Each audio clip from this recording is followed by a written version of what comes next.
우리에게 주신 하나님 말씀 성경 봉독이 있겠습니다. 창세기 제50장 19절의 말씀입니다. 창세기 제50장 19절 한 절의 말씀이니까 다 같이 한 목소리로 읽는 것으로 봉독을 하겠습니다. 요셉이 그들에게 말하였다. 두려워하지 마십시오. 내가 하나님을 대신하기라도 하겠습니까? 아멘. 기도드리고 설교 말씀 받도록 하겠습니다. 주님, 2023년을 보내는 이 마지막 시간, 주님과의 언약을 갱신하는 예배로 드릴 수 있음을 감사드립니다. 주님, 2024년 언약을 신실하게 지킬 수 있는 저희들 될 수 있도록 도와주시옵소서. 그 마음을 주님 앞에 드리기 원하오니 우리의 예배를 받아 주옵소서. 이제 부족한 종을 세우셨으니 성령과 진리로 함께하여 주시어서 하나님의 말씀을 통해 우리의 나아갈 길을, 그 방향을 찾을 수 있는 복된 시간으로 허락하여 주옵소서. 함께 하심을 바라고 함께 하심을 믿사오며 우리 주 예수 그리스도의 이름으로 기도하옵나이다. 아멘.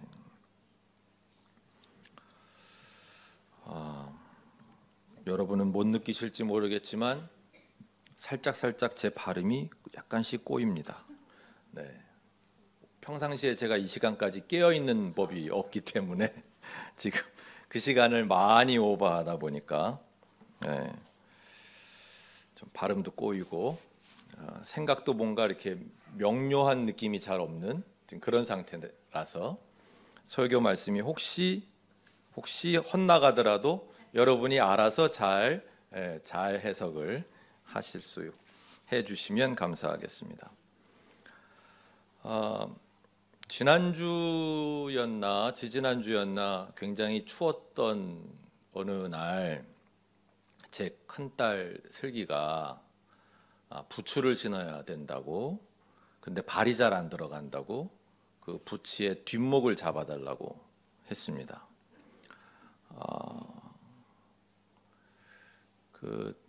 제가 한 몇 년째 지금 저희 아이들을 예화로 들지 않았습니다. 우리 아이들이 저한테 몇 년 전에 부탁을 했거든요. 제발 설교 때 자기들 얘기 좀 하지 말라고.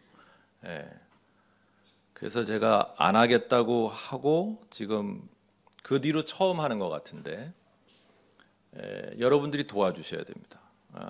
설교 예배 후에 아유 슬기야 아빠랑 뭐 그랬어? 뭐 아이고 왜 그랬어? 뭐 어땠어? 그런 말씀을 하시면 저는 정말 2024년 새해를 힘들게 시작하게 됩니다. 그러니까 여러분들이 그런 말씀만 안 하시고 그냥 그런 류의 대화만 참아주시면 잘 넘어갈 것 같기는 합니다. 사실 뭐 딸 얘기를 하려는 게 아니라 제 이야기를 하려는 거기 때문에 부츠 뒷목을 잡아달라고 하는데 근데 정말 하기 싫었습니다.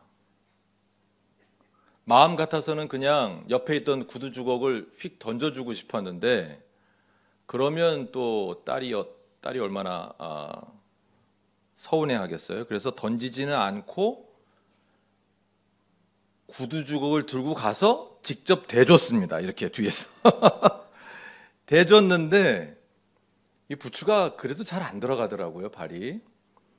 그래서 하는 수 없이 손으로 부츠 뒷목을 잡아줬습니다. 그랬더니 쑥 잘 들어가더라고요. 딸은 진작 잡아주셨으면 쉽게 끝났을걸요 라고 했습니다.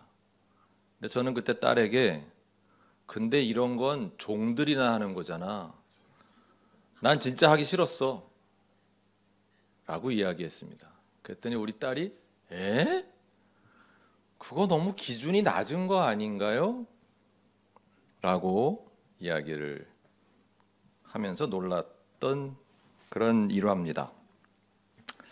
그 일이 있고 나서 생각해 보게 되었습니다. 나는 왜 그런 반응을 보였을까? 나는 내가 누군가의 종처럼 되었다고 스스로 여기게 되는, 누가 남이 얘기하는 것도 아니고 내 스스로 그냥 내가 누군가의 종 노릇한 것처럼 여기게 되는 그런 상황을 정말 싫어하는구나 라는 것부터 시작해서, 왜 그러지? 딸의 부츠 뒷목 정도는 쉽게 잡아줄 수도 있었을 텐데 그걸 뭐 그렇게 종과 주인의 행위로까지 바로 확대하게 만드는 내 안에 어떤 트라우마 같은 게 있나? 그래서 제가 막 기억을 더듬어 봤어요. 학창 시절에 무슨 그런 일이 있었나? 학교에서? 아니면 뭐 군대에서 그런 일이 있었나? 근데 뭐 별로 생각나는 사건은 없더라고요. 그렇다면 무슨 이런 강박관념이 있나? 뭐 절대 종처럼 취급받는 일은 내 삶에는 일어날 수 없는 거야. 나는 절대 누군가의 종이나 개가 되어서는 안 살아. 뭐 이런 그런 강박관념이 나에게 있나? 그런지도 모르겠다는 생각은 했습니다. 어려서부터 자존심을 중시하는 교육은 제가 받았던 것 같기 때문입니다. 그 세상을 대표하는 문화권들이 있죠.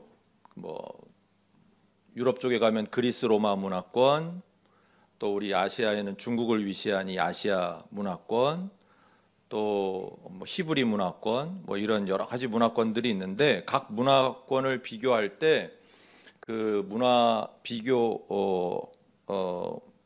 그 학문을 하시는 분들이 있잖아요.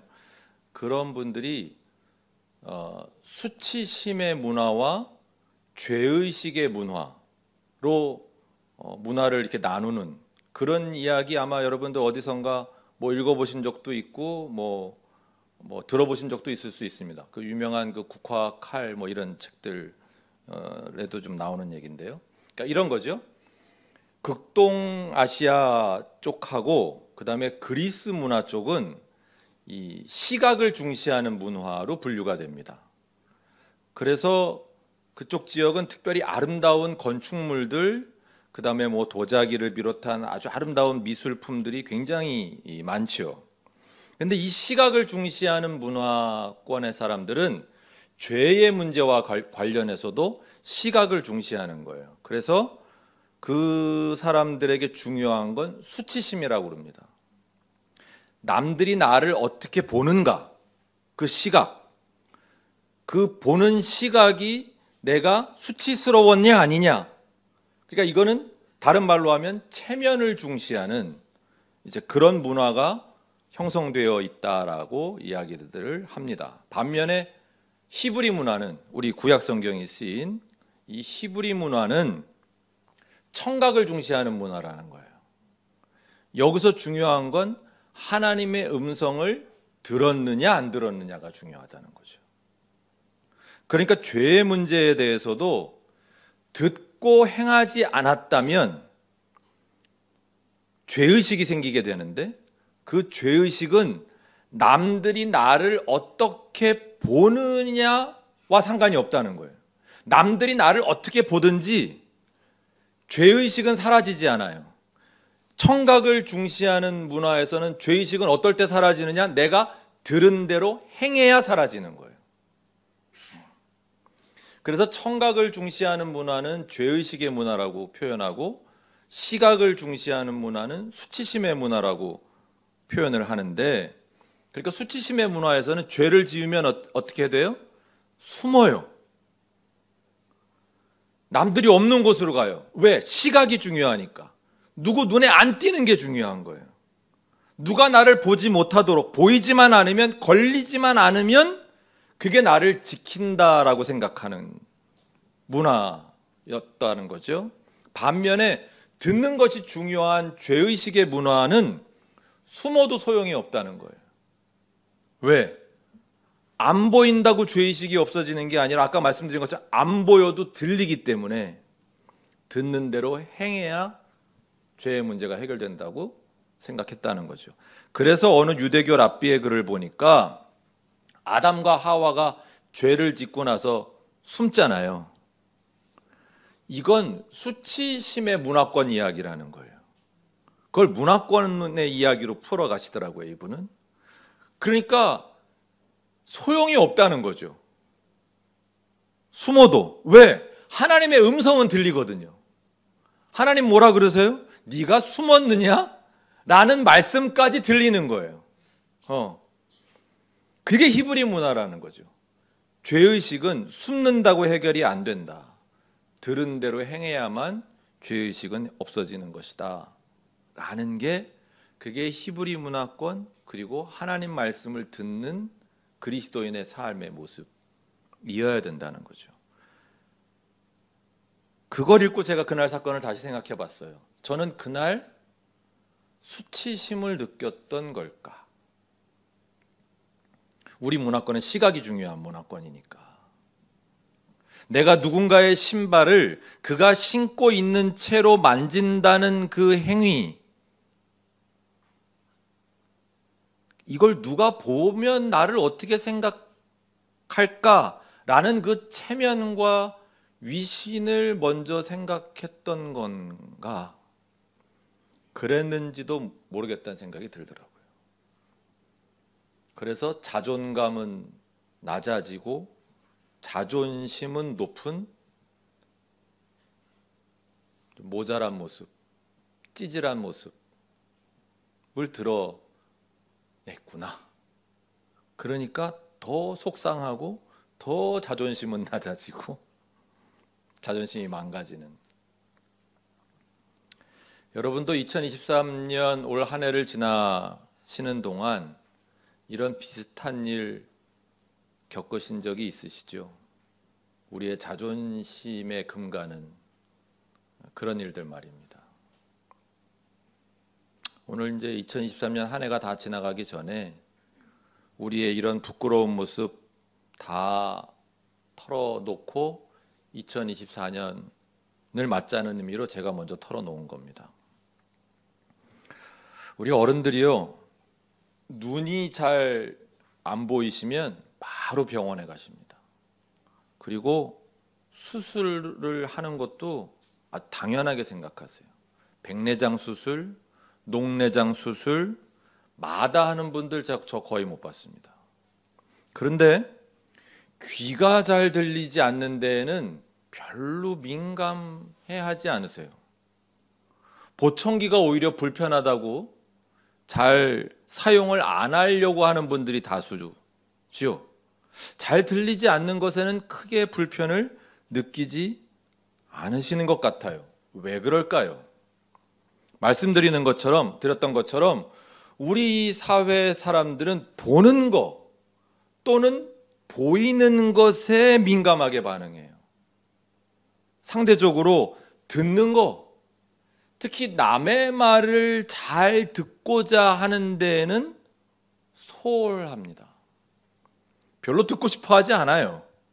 할 수만 있으면 내 말만 하고 싶지, 네가 하는 말 그런 게 내 인생에 뭔 도움이 되냐, 쓸데없는 소리 하고 있어, 이런 마음이 더 많은 거죠. 그러니 잘 안 들리는 현상이 과히 불편하지 않은 겁니다. 그런데 여러분 그거 아시죠? 잘 안 들리시는데 보청기 끼지 않으시면 치매가 올 확률이 매우 높아진답니다. 이 말씀 드리면 조금 보청기들 끼시려고 하더라고요. 근데 이게 참 묘한 진리를 담고 있는 것 같지 않습니까? 남의 이야기, 남의 말을 귀담아 듣지 않으려 하다가는 그 관계도 문제가 생기고 결국은 나의 건강, 특히 정신 건강에 이상이 올 수 있다 하는 사실이 말입니다. 우리 그리스도인들은 하나님의 말씀을 잘 들어야 합니다. 듣고 행하는 문화가 우리 기독교의 문화입니다. 하나님의 말씀이 최초로 선포된 히브리 문화권은 잘 듣는 것이 중요한 문화라고 했습니다. 하나님께서는 그 문화를 사용하신 거죠. 우리 하나님의 말씀에 귀 기울이도록 하십시다. 그리고 우리 서로의 말도 잘 들으십시다. 2024년에는 왜 갑자기 아멘이 이렇게 확 죽어들죠? 자, 다시 우리 서로의 말도 잘 들으십시다. 2024년에는 남의 말을 잘 들으려고 힘쓰는 한 해가 되면 좋겠습니다. 저희 가정 얘기가 이제 초반에 예화가 나왔으니까 조금만 더 말씀드리면, 요즘 굉장히 분위기가 좋아졌어요. 한 1년 반쯤 됐나? 좋아진 비결은 저희 가족이 일주일에 한 번씩 모여가지고 이렇게 한 주간 자기 속 상하게 했던 일들, 뭐 그런 일들 이렇게 털어놓는 시간을 갖습니다. 금요일날 기도회 끝나고 제가 돌아가면, 그래서 일찍 못 자요. 그게 거의 한 2시간씩 이렇게, 짧게 끝나도 2시간, 길면 뭐 한 3시간도 가고 그런 시간을 갖거든요. 그 시간을 통해서 우리는 서로의 말을 듣습니다. 그때는 뭐 그러니까 조금 듣다가 말고, 아이 그러니까 네가 이렇게 했어야지, 우리 그런 얘기 절대 안 합니다. 안 하는 게 원칙입니다. 그냥 속상했다는 얘기하면 그냥 들어주고, 그랬구나, 맞장구 정도만 칩니다. 힘들었구나.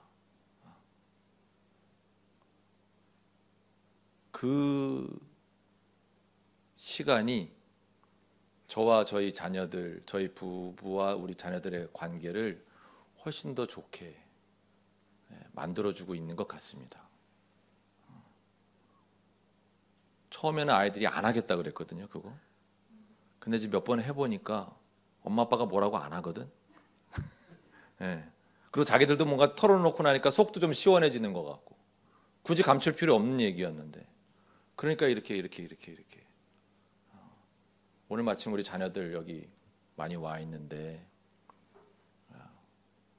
우리 부모가 되다 보니까 아이들 말을 자꾸 자르게 되잖아요. 그리고 그거는 너 이렇게 해야 되는 거야, 자꾸 가르치게 되잖아요.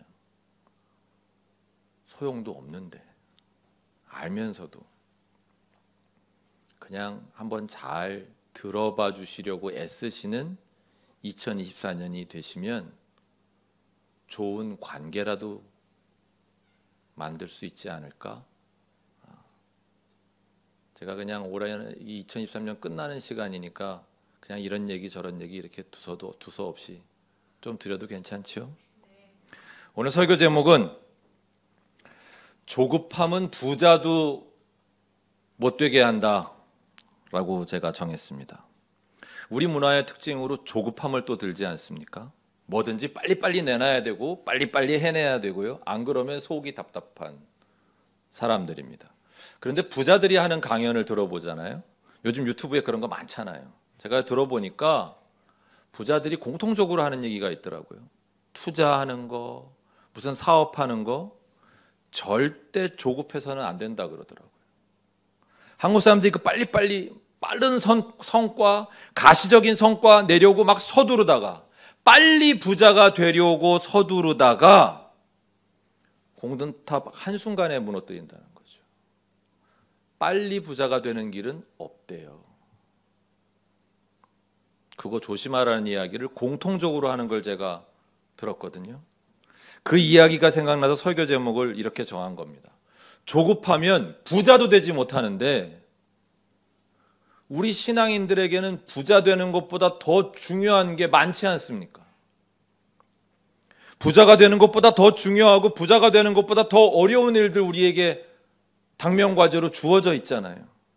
우리가 하나님 나라에 들어가는 일, 우리가 하나님의 일을 감당함으로 세상에 정의가 세워지게 하고 창조의 아름다움이 살아나게 하는 일, 평화를 만들고 사랑과 자비로 이웃을 환대하고 적극적으로 그들과 함께하는 일, 모든 차별, 억압, 불의와 맞서는 일 등을 감당하려는 우리 그리스도인들의 삶은 조급하게 굴어서는 절대 이룰 수 없는 일이겠구나.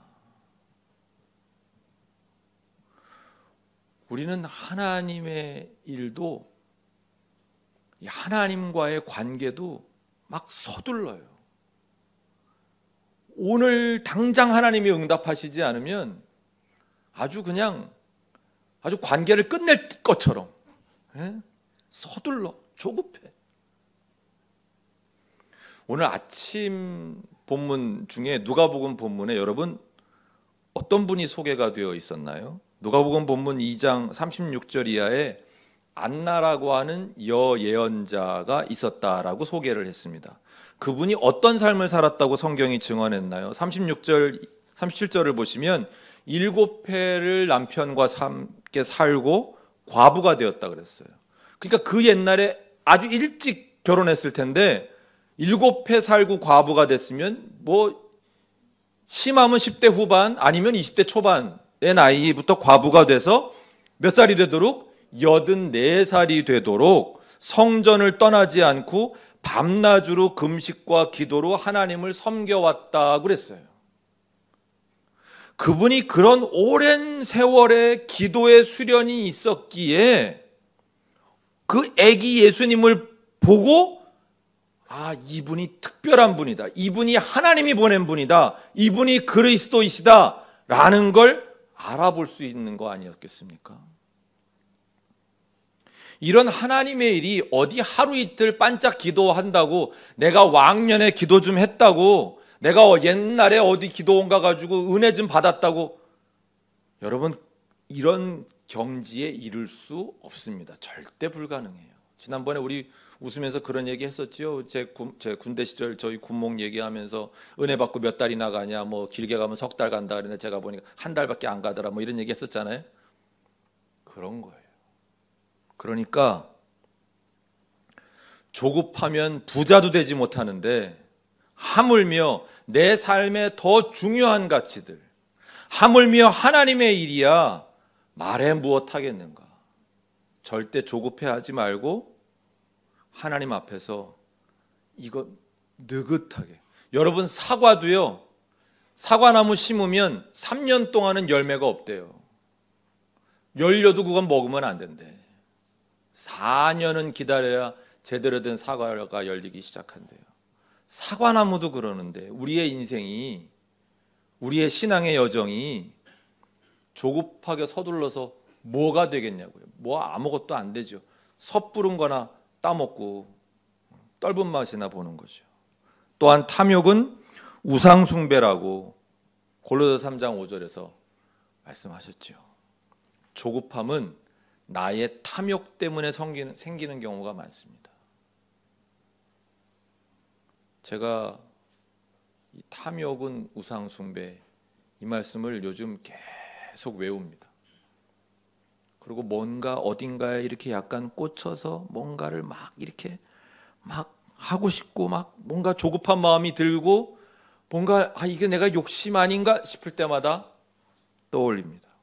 탐욕은 우상숭배다. 우상숭배다. 2024년은 조급함 그리고 탐욕 등과 더욱 치열하게 싸워가는 한 해가 되시기를 주님의 이름으로 축원합니다. 마지막으로 오늘 본문에 대해 말씀드리고 설교를 정리하겠습니다. 오늘 본문은 요셉이 이제 창세기 다 끝나는 부분이에요. 근데 아버지가 돌아가셨어요. 다 아시죠? 요셉 이야기. 아버지 야곱부터 형제들 다 불러내려가지고 이제 옛날 과거는 이제 다 용서하고 이제 다 여기 애굽 땅에서 잘 살 수 있도록 이제 다 만들었어요. 근데 아버지 야곱이 돌아가시고 나니까 형제들이 벌벌 떠는 거예요. 또 아버지가 살아계셨으니까 예전에 우리가 자기한테 했던 그 나쁜 짓을 요셉이 참아줬지, 이제 아버지 돌아가셨는데 이제라도 우리한테 복수하겠다고 달려들면 우리 어떻게 감당하냐, 벌벌 떨고 있단 말이에요. 그때 요셉이 한 이야기예요. 두려워하지 마십시오. 내가 하나님을 대신하기라도 하겠습니까? 예전 우리 성경에는 내가 하나님을 대신하리이까 그랬습니다. 요셉이 고난 한참 당하고 있을 때 그의 눈에 아무것도 보이지 않았어요. 그의 귀에 아무것도 들리지 않았어요. 이 다음에 너 요셉 너 내 말대로 잘하면은 너 애굽의 총리 대신 될 거니까 지금 겪는 고난 그거 아무것도 아니야. 신경 쓰지 마. 하나님 그렇게 말씀하신 적 없어요. 총리 대신이 되는 길이 보인 것도 아니에요. 요셉의 눈에 아무것도 보이지 않았어요. 형들이 자기를 노예로 팔았을 때 그 노예로 팔린 집에서 그래도 주인한테 인정받아가지고 좀 잘 풀리나 하다가 모함받아가지고 감옥에 갇혔을 때 그의 눈에 그의 귀에 하나님이 선을 이루고 계심이 전혀 보이지 않고 들리지 않았는데 그때에도 어떻게 요셉은 하나님의 선하심을 믿을 수 있었을까? 그분의 사랑과 능력 안에서 어떻게 그 마음의 평정을 잃지 않고 안식할 수 있었을까? 그 비결이 어쩌면 저 고백에 내가 하나님을 대신하기라도 하겠습니까? 내가 하나님을 대신하리까? 라는 이 고백에 담겨 있던 게 아닐까. 믿음은 내 눈에는 어둠밖에 보이지 않을 때 그 너머에 빛을 볼 수 있는 능력이요, 내 귀에는 소음밖에 들리지 않을 때 그 소음 아래에서 들려오는 음악을 들을 수 있는 능력이라고 했습니다. 2024년은 믿음으로 살 수 있는 우리 모두가 되기를 주님의 이름으로 축원합니다. 설교를 정리합니다. 여러분께 이 시점에서 여쭙고 싶은 것이 있습니다. 아니, 스스로에게 이런 질문을 던져보시라고 제안하고 싶습니다. 2024년 이제 5분 남았는데 그래서 나는 어떻게 살고 싶은 거지? 라고 스스로에게 한번 물어보십시오. 그 질문에 이런 단서를 좀 붙이고 싶은데요, 내가 지금 가지고 있는 내 시야보다 내가 조금 더 길게 볼 수 있다면 그러면 지금 내가 사는 모습과 어떻게 달라질까? 라는 생각을 해보자는 겁니다. 지금 언약갱신의 예배의 시간이니까 2024년이 밝아오고 있으니까 우리가 그렇게 해보자는 거예요. 조금만 더 내 생각의 수준이 높아진다면 나는 어떻게 살고 싶어 할까? 조금만 더 내 생각의 깊이가 깊어질 수 있다면, 조금만 더 내 마음이 넓어진다면 나는 어떻게 살고 싶어 할까? 조금만 더 내가 멀리 볼 수 있다면 나는 과연 오늘 이 시간까지 살아왔던 것처럼 살까? 가장 중요한 질문은 내가 하나님의 말씀을 들을 수 있다면, 그분의 음성을 듣는다면 내 삶은 어떻게 달라질까? 2024년은 우리 모두 하나님의 음성에 귀 기울이는 믿음의 한 해가 되기를 주님의 이름으로 축원합니다. 기도드리겠습니다. 주님, 2023년이 저물고 2024년을 맞이할 시간이 얼마 남지 않았습니다. 주님, 우리가 새롭게 살아갈 수 있도록 도와주시옵소서. 주님의 음성을 듣는 한 해가 될 수 있기를 원합니다. 세상의 소음 밑에서 들려오는 주님의 그 음악의 소리를 들을 수 있는 믿음의 사람들이 되기를 원합니다. 세상의 어두움에 가리워 내 눈에 보이지 않지만 그러나 그 너머에 계시는 주님의 빛을 볼 수 있는 믿음의 삶을 살 수 있기를 원합니다. 주님 도와주시옵소서. 우리 주 예수 그리스도의 이름으로 기도합니다. 아멘.